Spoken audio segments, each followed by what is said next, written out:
OK. Bon, ben bonjour tout le monde. Donc, moi, c'est Guillaume Bourget. Je suis conseiller en environnement au service de la planification de l'aménagement de l'environnement à la Ville de Québec. Puis aujourd'hui, moi et mon collègue Feng, on va vous présenter une initiative qui a commencé en 2018 qui visait à utiliser l'intelligence artificielle pour surveiller les rivières par rapport au risque d'inondation. Donc, pour ma part, je vais faire une courte présentation de contexte, pourquoi on en est venu à ce projet-là. Puis ensuite, Feng va vous entretenir des aspects plus techniques, puis des résultats préliminaires, parce que c'est un projet pilote, en fait, qui est commencé depuis 2018. Donc, bon, la plupart d'entre vous devez connaître la région de Québec. Donc, Québec sera une ville d'eau en bordure du fleuve avec plusieurs grandes rivières qui la traversent. Et aussi, l'agglomération de Québec s'est divisée par 11 grands bassins versants ou sous-bassins versants, des plus grandes rivières. C'est en tout 1410 km de cours d'eau, dont 70 dans le fond est constitué de plein de petits tributaires qui alimentent ces grandes rivières-là. Là, on parle ici du plus petit cours d'eau intermittent à tout autre cours d'eau et jusqu'aux grandes rivières. Puis il y a aussi, ça s'ajoute 2000 km linéaires de fossés, donc il y a beaucoup, beaucoup d'eau dans la région. C'est d'ailleurs, ça constitue aussi, ça fait partie de l'identité des gens de Québec, donc beaucoup, beaucoup de gens habitent en bordure de cours d'eau, c'est des milieux très prisés, puis ces cours d'eau-là traversent le cadre bâti, bien entendu. Puis en 2020, la Ville avait annoncé sa vision pour le parc des Grandes Rivières de Québec, le plan des rivières, qui visait, c'est une vision 2020-2040 là, pour se doter de justement un grand parc des Grandes Rivières pour améliorer encore plus, si on veut, notre sentiment d'appartenance à ça. Puis le but, c'était de relier un peu toutes ces grandes rivières-là dans des parcs. Donc, vous voyez ici comme rivière Montmorency, la rivière Beauport, rivière Saint-Charles. Il y a déjà plusieurs de ces projets-là qui sont avancés, mais c'était de continuer un peu sur cette voie-là. Puis, ben, comme je disais, effectivement, toutes ces rivières-là, c'est des secteurs habités. Puis c'est ce qui fait aussi que, ben, c'est comme ça partout au Québec, là, c'est des milieux qui sont prisés, ça fait des beaux milieux de vie, les bordures de cours d'eau, mais ça vient aussi avec des risques. Donc, à chaque année maintenant, étant donné que tout est bâti pas mal partout dans la ville, là, il y a des événements d'inondation, des secteurs qui sont inondés. Ça ne vient pas nécessairement avec des sinistres à chaque fois, mais il y a toujours des secteurs qui sont évacués, des maisons qui se retrouvent isolées, des secteurs qu'on ne peut plus aller rendre de service. Donc, ça a des impacts sur les citoyens. Maintenant, il y a 7,2 km² de zones inondables qui sont réglementées sur le territoire de la ville. Puis il y en a plus parce que présentement, il y a une révision en cours, donc il va en avoir encore plus. Donc, ça touche quand même plusieurs personnes. Puis dans le but de mieux prévenir les événements, on fait de la surveillance des rivières, donc un peu je dirais, de la surveillance de type plus conventionnel, là, avec des stations hydrométriques. La ville a ses propres fournisseurs avec des stations. On utilise aussi les stations de la direction de l'expertise hydrique du gouvernement. Il y a des caméras pour regarder les mouvements de glace, pour faire peut-être plus des observations ponctuelles. Il y a des règles millimétriques pour mesurer les niveaux d'eau. Nos fournisseurs nous donnent aussi des prévisions météorologiques sur les glaces, tout ça. Mais depuis 2018, comme je vous disais, il y a un projet pilote qui consiste à utiliser des caméras IP. Dans le fond, c'est comme des caméras en réseau. Et l'intelligence artificielle, dans le fond, là, c'est des algorithmes de reconnaissance d'images qui vont permettre de nous donner de l'information sur certains paramètres. Donc, une information peut-être un peu plus précise encore que ce qu'on avait par rapport à des paramètres comme le niveau de l'eau, la vitesse de surface, le pourcentage du couvert de glace, des choses comme ça.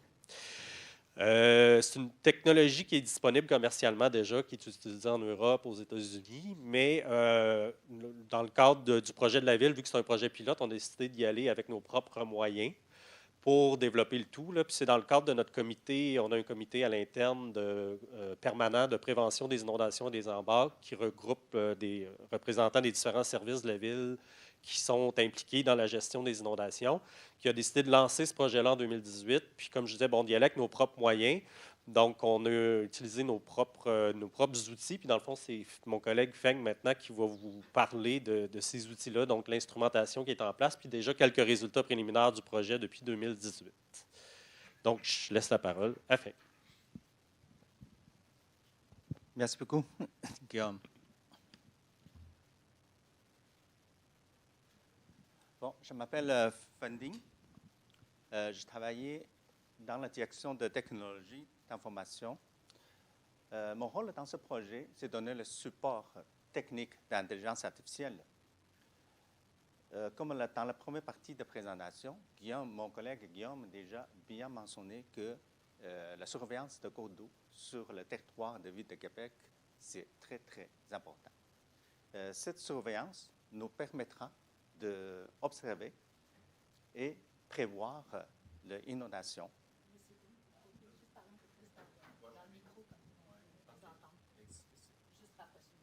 OK, c'est bon. Excuse-moi. Donc, surtout, on peut utiliser ces informations-là pour diminuer le risque engendré par ce dernier, c'est-à-dire par l'inondation. Dans le projet, on a introduit la technologie d'intelligence artificielle, notamment c'est vision par l'ordinateur ou vision numérique. Cette technologie nous permettra de mesurer le niveau d'eau, mesurer la vitesse de surface de l'eau et détecter la présence de glace, détecter le pourcentage de glace dans la rivière, ainsi la vitesse de glace en mouvement. Avec ces informations-là, intégrer les autres informations, on est capable de calculer le débit d'eau en temps réel et prévoir d'impact, débâcle, éventuellement, risque d'inondation. Bon, voici c'est le prototype qu'on avait fait pour valider notre concept. C'est comme une caméra, on a installé sur le poteau avec le panneau de contrôle. La caméra, il va concentrer sur deux zones. Zone 1, c'est sur l'échelle luminométrique pour mesurer les niveaux. La deuxième zone, c'est concentré sur un cours d'eau pour mesurer la vitesse et le débit. C'est quoi l'avantage de la technologie de vision par l'ordinateur? Le premier, c'est au niveau de l'installation et entretien. Aujourd'hui, installer une caméra IP pour brancher sur Internet, c'est très simple, ce n'est pas compliqué. Au niveau de l'entretien, caméra en général, c'est très fiable. Donc, à partir de 2018, là, on commençait des projets à installer. On n'a pas besoin de faire d'entretien. Physiquement, on n'a pas besoin de faire d'entretien sur la caméra. Pour la caméra lui-même, de temps en temps, peut-être on a besoin le calibrage, mais c'est numérique, c'est-à-dire que changer un petit peu de paramètres de calibrage. C'est tout. Donc, c'est plus facile. En plus, c'est une mesure directe, non intrusive. C'est une mesure représentative, précise et très, très fiable. À l'autre côté, nous, on est en train de construire une ville intelligente. Donc, l'application de technologies d'intelligence artificielle, ça rentre vraiment dans le cadre de projet de construire une ville intelligente. Le résultat, c'est très facile de valider, surtout pour le niveau d'eau. Les gens vont dire, ah, la mesure est bon ou pas bon. C'est facile. Prends la vidéo, extrait des images, vous allez voir à l'œil, vous allez voir c'est quoi le niveau d'eau. Pas comme la mesure actuelle, c'est pas très facile. En plus, la sortie de notre mesure, ça va rentrer dans le modèle intelligent. C'est un modèle qui pourrait utiliser pour calculer le débit, pour prévoir des impacts de glace, éventuellement pour prévoir de inondations. Bon, ça c'est le système de mesure et prévision de creux ou d'inondation qu'on avait prévoir pour nos projets. Nous avons introduit une notion, et on ne voit plus, il y a un problème d'affichage, mais ce n'est pas grave. En fait, ce qu'on avait fait, on a introduit une notion, il s'appelle AIoT. C'est quoi? C'est la Artificial Intelligence of Things, c'est objet d'intelligence artificielle. C'est une combinaison de IoT, Internet of Things, objet d'Internet, plus intelligence artificielle. La première partie, c'est-à-dire que c'est le... Est-ce que comme ça? Oui, comme ça, c'est plus clair. La première partie, Internet of Things IoT, qui va être le responsable de collecte et partager des données. La deuxième partie, intelligence artificielle, ça va être la responsable de l'analyse, de tirer des renseignements, prendre la décision, éventuellement agir en conséquence sans intervention humaine. C'est ça qui est important. Il peut rouler automatiquement. Donc, les données qui viennent de IoT, par exemple, c'est la station météorologique, la station hydrométrique, et puis avec notre station numérique, vision numérique. Éventuellement, il faut penser aussi d'ajouter la station mobile drone parce qu'il y a certaines places, c'est très difficile d'accéder. Ils n'ont pas d'électricité ni réseau. Donc, dans ce cas-là, c'est mieux d'utiliser drone pour prendre des vidéos et des images. Il faut penser aussi de construire une station mobile. C'est-à-dire que, de temps en temps, mettons, printemps, l'été, on a besoin de stations temporaires pour surveiller certains endroits critiques. De toutes ces informations-là qui vont rentrer dans le nuage. Et puis, l'intelligence artificielle, c'est un algorithme qu'on va développer qui va traiter ces données-là. Donc, avec ces données, il peut accéder par des personnes dédiées via Internet. Là, on peut utiliser notre cellulaire, on peut utiliser l'ordinateur. Et puis, le développeur, il va utiliser ces données-là pour développer des modèles. On va rentrer quand même de seuil les critiques dedans, oui, les points critiques dedans. Une fois, le système, il a trouvé que, mettons, la mesure était passée le seuil. Il peut envoyer un sirène ou bien envoyer des messages directement à cellulaire de personnes dédiées. Ça, c'est quelque chose de très, très important et intéressant aussi. J'avais discuté avec les gens de sécurité civile. Ils m'ont dit que l'inondation, surtout, c'est des impacts de glace. Souvent, ça arrive à 2 heures, 3 heures du matin. À ce temps-ci, il y a beaucoup moins de surveillance. Donc, si on a un système qui est intelligent, il est capable d'envoyer des informations, alertes automatiquement. Ça va être quelque chose de vraiment utilisable pour le service de sécurité civile. Bon, maintenant, je vais vous parler comment on fait la mesure des niveaux d'eau. Actuellement, sur le territoire de Ville de Québec, on a 3 systèmes pour mesurer les niveaux d'eau. Le premier, c'est l'échelle luminométrique. Ça c'est un système qui existe depuis 5000 ans, mais c'est très fiable. Le problème, c'est quoi? C'est-à-dire que ça a envoyé quelqu'un sur place pour lire l'échelle. Je vais vous donner le lien, vous allez voir, sur une carte interactive, vous allez trouver tous les emplacements de ce système-là, c'est-à-dire que l'échelle luminométrique. Le deuxième système, c'est la station bulle à bulle, installée sur plusieurs rivières. C'est un système quand même facile à comprendre. On a envoyé de l'air compressé au fond de la rivière pour former des bulles. Quand la pression est trop petite, trop grande, il n'y aura pas de bulles. Après, on a un système pour mesurer la pression. Mais évidemment, plus le niveau d'eau est élevé, plus la pression mesurée est grande. Donc, il existe une relation, c'est-à-dire que c'est une relation proportionnelle et directe entre le niveau d'eau et la pression mesurée. C'est comme ça qu'on fait la mesure. Donc, l'avantage, c'est cette mesure-là, c'est en temps réel. On peut enregistrer sur la carte SD, on peut envoyer par Internet. Mais le désavantage, c'est au niveau de l'installation et entretien.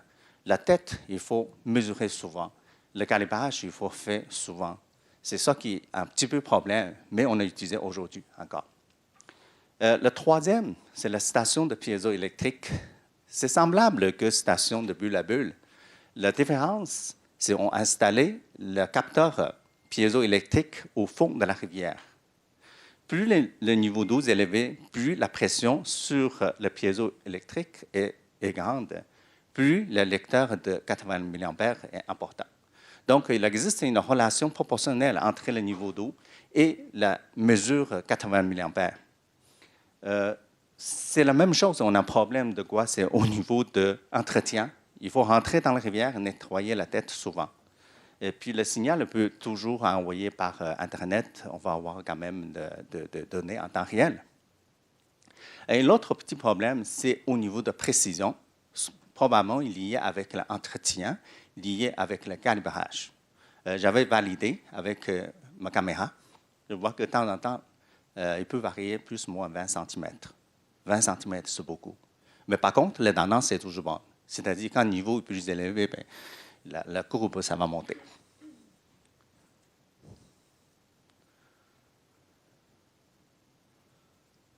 Bon, nous, ce qu'on avait fait, vous voyez, on a installé notre caméra.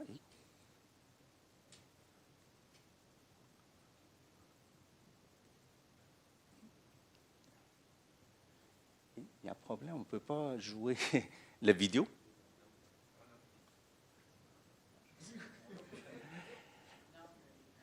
Oui, parce qu'on a la vidéo ici, là.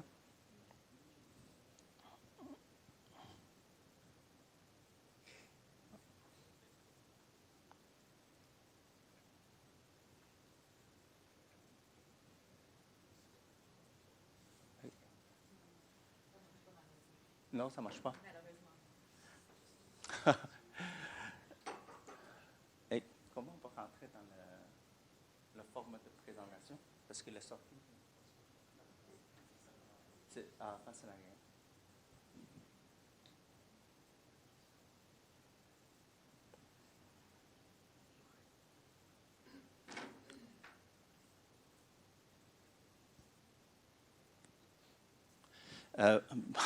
Malheureusement, on ne peut pas jouer la vidéo. Mais vous allez voir, ça, c'est la vidéo originale. On a concentré sur la zone d'échelle luminométrique. En réalité, on va la couper l'image comme ça, comme telle. Donc, on a extrait l'image directement de vidéo. Ici, j'avais montré comme les deux zones, on a choisi. Le premier, on a concentré uniquement sur l'échelle luminométrique. C'est une façon plus facile à faire. Vous voyez, la mesure est très, très bonne. Mais par contre, on a eu un petit problème. On trouve que quand c'est très, très venteux, la caméra peut bouger un petit peu. Mais quand la caméra il bouge, donc le champ de vision, comme il est sorti l'échelle est sortie du champ de vision. C'est pour cette raison qu'on a essayé d'élargir le champ de vision pour cette mesure. Donc, dans ce cas-là, ça fonctionne. C'est sûr, au niveau de traitement image, c'est plus compliqué, mais on a quand même réussi. Vous allez voir, le résultat est quand même très bon. Bon, ça, c'est la même chose, sauf que c'est des images de la nuit. On veut savoir, pendant la nuit, est-ce qu'on va avoir le même bon résultat? La seule différence, c'est-à-dire que l'éclairage, système éclairage, c'est proche infrarouge. Au lieu de lumière de jour, c'est infrarouge, proche infrarouge. Donc, on a eu quand même le bon résultat. Mais ici, vous allez voir, c'est-à-dire qu'on a quand même de petits erreurs au niveau de mesure. Selon plusieurs de mesures qu'on avait fait, on a validé la précision de notre méthode, c'est plus ou moins 2 mm. Par rapport à l'autre, c'est 20 cm. Nous autres, c'est plus ou moins 2 mm. Vous voyez ici, là, on a trouvé que c'est 19,4 cm, mais la première image, il montrait c'est 20,9 cm. C'est pas plus que 2 mm. Donc, la petite conclusion sur la mesure de niveau d'eau. D'abord, ça, c'est une mesure directe. Le deuxième, c'est une mesure continue en temps réel. Le troisième, c'est la précision de la mesure, plus ou moins 2 mm. Il y a un petit arrêt ici, 2 mm. La précision de mesure pendant la nuit et le jour, c'est la même. Il n'y a pas vraiment de différence. Bon, maintenant, je vais vous montrer la vitesse de surface et débit d'eau de mesure par la caméra. Bon, qu'est-ce qu'on fait actuellement dans la ville de Québec, même partout là, au Canada? En réalité, il n'a pas de mesure de débit d'eau. Il va prendre juste le niveau et puis à partir de courbe d'AH, c'est-à-dire courbe d'AH, c'est ici, là. Niveau, automatiquement, il a trouvé le débit. C'est ça qu'on fait partout. Mais comment il fait ça? C'est-à-dire qu'il va installer un instrument comme jaugeage dans la rivière. Pour les différents niveaux d'eau, il va sortir le débit. Après, ils construisent le courbe d'arrage. Ça fonctionne, mais il y a quand même des problèmes. Le problème, c'est dans le sens que vous allez voir sur le profil de la rivière. Sur la largeur de rivière, chaque point, les vitesses sont différentes. Même sur la profondeur, chaque point, les vitesses sont différentes. Donc, sans tenir compte la vitesse pour calculer le débit, imaginez-vous, il y a de grandes erreurs dedans. En réalité, pour calculer un débit, là, ça va être quoi? Superficie de profil plus fois la vitesse. Donc, c'est le débit. Mais dans cette équation-là, comme il n'a pas de vitesse, donc ça marche plus ou moins bien. Mais par contre, actuellement, c'est la seule méthode qu'on a utilisée. Bon, ça, c'est la vidéo. On ne peut pas voir, mais il est concentré sur, sur le cours d'eau. C'est dommage parce qu'on ne voit pas ici. Dans la vidéo, en fait, tous les points qu'on avait détectés, on a ajouté la vitesse, comme la flèche bleue, avec l'amplitude et l'angle. Donc, le résultat, on a montré à côté, c'est-à-dire qu'on est capable de mesurer la vitesse de l'eau sur longitudinale de la rivière et transversale de la rivière. En plus, la vitesse, chaque point qu'on a mesuré, en même temps, est assorti aussi l'angle de la vitesse. C'était une information quand même assez bien pour qu'on est capable de bien estimer l'état de la rivière. Si on est capable de voir la vidéo, là, vous allez voir tout de suite c'est quel point on a mesuré et puis c'est quoi la vitesse. Ça, c'est encore de vidéo la nuit. Mais de la nuit, vous allez voir, c'est comme tout est un peu noir. C'est juste quelques réflexions, quelques points. Donc, on a moins de points qui sont sortis. D'après moi, oui, on a des informations, mais moins représentatifs. Ça, c'est la prochaine étape qu'on va améliorer.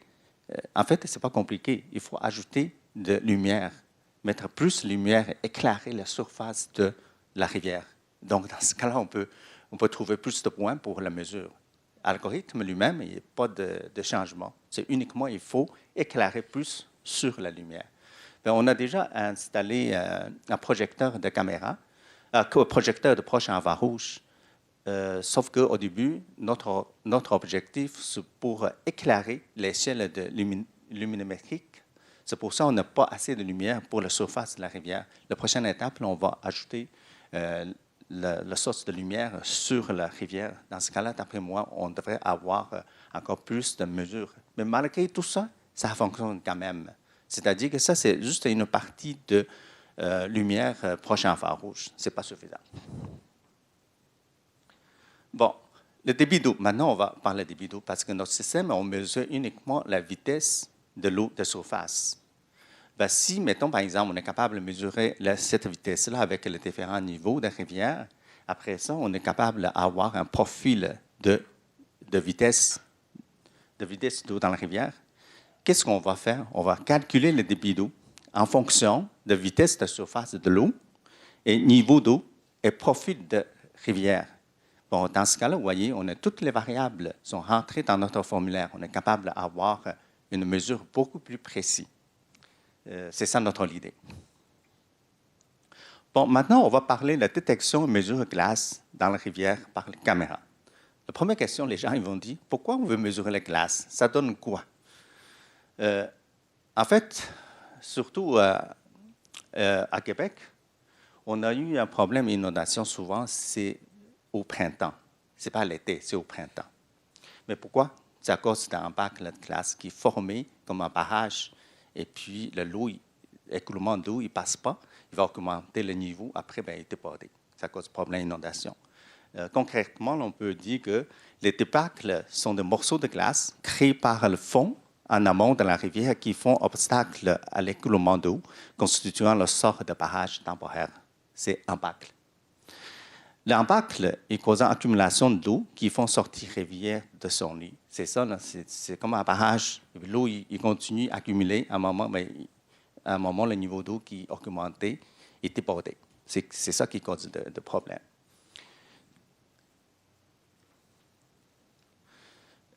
Parce que notre projet, on commence en 2018. Et puis, ce temps-ci, on n'a pas eu vraiment de problème d'inondation à cause d'un bac. C'est pas une bonne nouvelle pour moi, fait de recherche, mais c'est une bonne nouvelle pour la ville, pour les citoyens. C'est pour cette raison que j'ai essayé de trouver les vidéos dans Internet. Ça, c'est de Radio-Canada, quand ils ont pris de vidéos de Rivière-Chaudière. On apprend une partie pour faire le calcul. Je n'ai pas de vidéo, je ne peux pas vous montrer. En réalité, notre système est capable de détecter la glace en mouvement. C'est quoi l'information est capable de sortir? Le premier, c'est le nombre de glaces dans la rivière. Sur chaque image, nombre de glaces.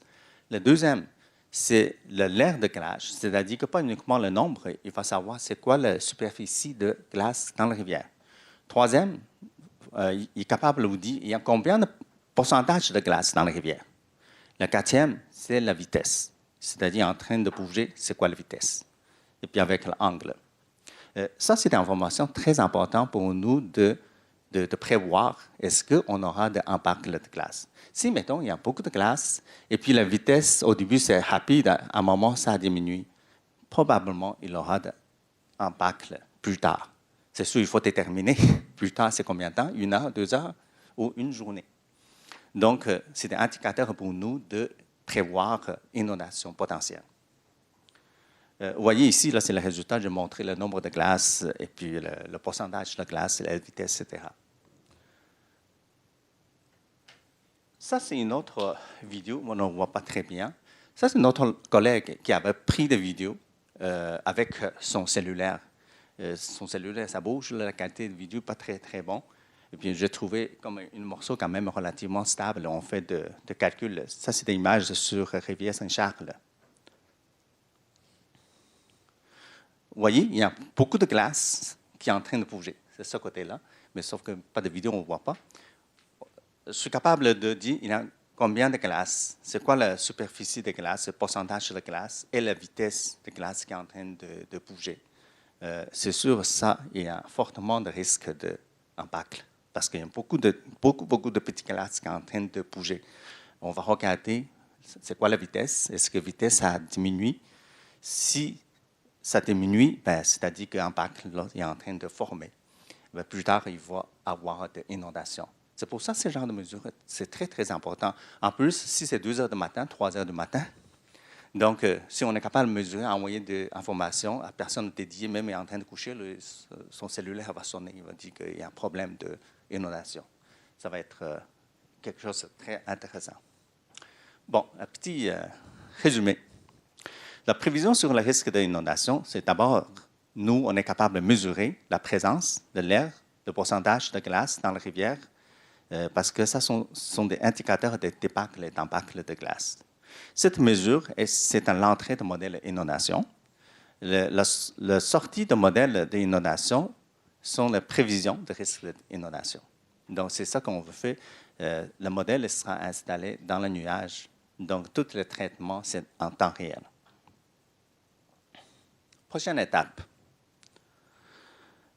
Pour la recherche et développement futur, la prochaine étape, c'est quoi? D'après moi, la première partie très importante, c'est centralisation de données. Actuellement, on a plusieurs caméras installées partout, et puis les vidéos et les données sont enregistrées sur différents serveurs.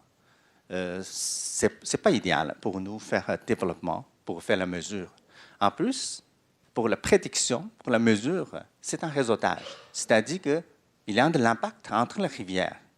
Il faut savoir c'est quoi la relation, mettons, rivière 1 qui est en train le niveau est en train de monter. Rivière 2, ça arrive de quoi? Est-ce qu'il y a de glace qui est en train de bouger, etc. Donc, il faut voir plusieurs rivières ensemble pour prendre la prédiction. Qu'est-ce qu'on va faire? On va rentrer les données de différentes stations hydrométriques, les stations de caméra IP, les stations météorologiques et des données manuelles, mesurées manuelles, qui vont rentrer dans le nuage. On a encore des données historiques dans la base de données ou dans le lac de données. Il faut qu'ils qui est accessible par le nuage. Une fois on a toutes ces données-là, les développeurs ils peuvent développer des modèles pour prévoir des inondations, pour prévoir des débâcles dans la rivière.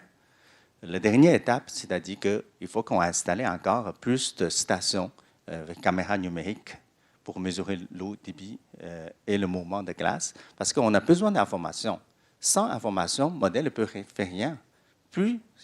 Si on a plus d'informations sur chaque rivière, surtout sur des points critiques, c'est sûr que notre prédiction, ça va être encore beaucoup plus utile.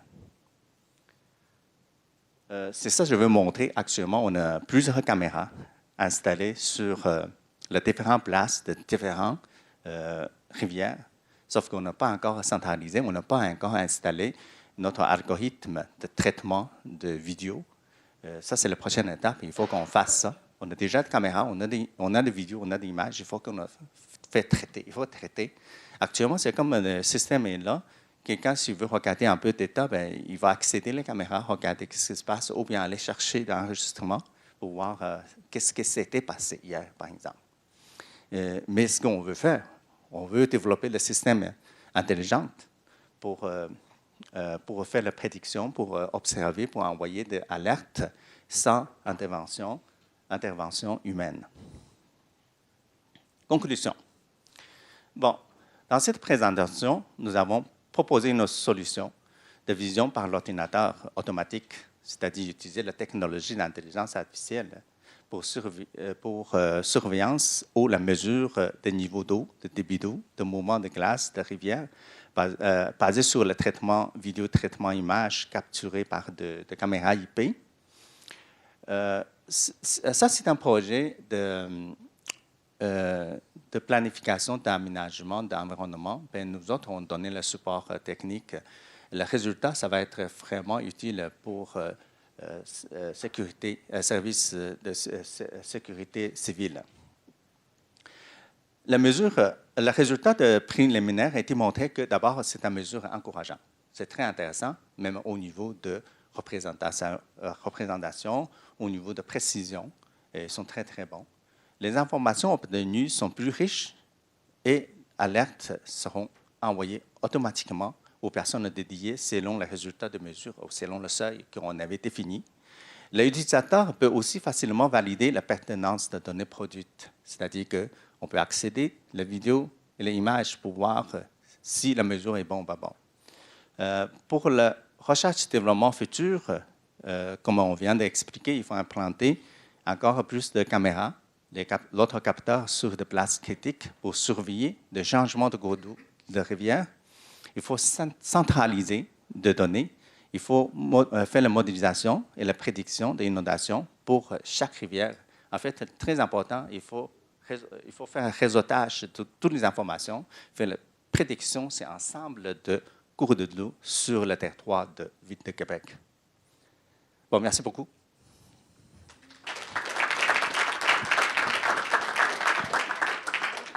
Vous pouvez vous asseoir. J'aurai 2 petites questions pour vous. Merci. Là, si je vous suis bien, cet outil-là permet, en fonction de où vous êtes rendu, d'intervenir plus rapidement pour la sécurité civile, donc parce qu'on ne peut pas empêcher la rivière de déborder, mais on peut mettre des sacs de sable plus vite, on peut faire sortir les gens plus vite ouais. aussi. C'est plus pour avoir une prévision plus juste. Je ne sais pas si toi, tu avais... On peut aussi l'enlever la glace. Là. Si on a trouvé qu'il est en train de former des barrages, bon, il faut l'enlever, ça. Admettons, si je me fais l'avocat du diable, est-ce que cette technologie-là pourrait être utilisée par des compagnies d'assurance ou des données qui pourraient, dans le futur, nuire aux citoyens? Je n'avais pas pensé à ça. Okay. Mais je pense... C'est moi puis mon esprit détourné tout le temps.